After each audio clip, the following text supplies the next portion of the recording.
Indian troops in the continued acts of state terrorism martyred 9 Kashmiris in the October across occupied Kashmir.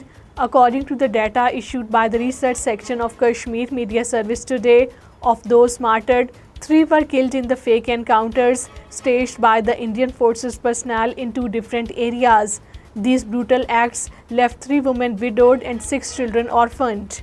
During the month of October, personnel from the Indian Army, paramilitary forces and the police, as well as the sleuths of the notorious National Investigation Agency and State Investigation Agency arrested 169 persons during 148 cordon and search operations in various areas of the occupied Kashmir.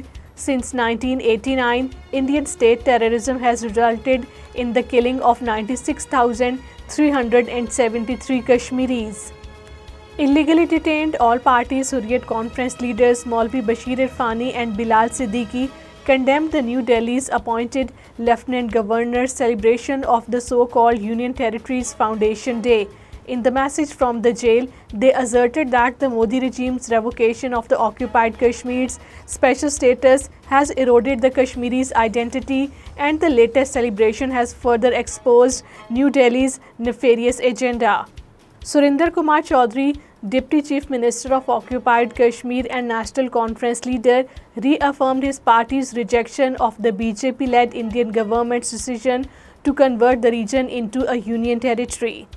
Tariq Hamid Karra, President of the Congress chapter in occupied Kashmir, stated that it is unreasonable to expect the Kashmiris to celebrate the Union Territory Foundation Day as it marks the undemocratic and unconstitutional loss of the special status. People's Democratic Party chief Mehbooba Mufti announced that her party would continue to observe the Union Territory Foundation Day as a Black Day.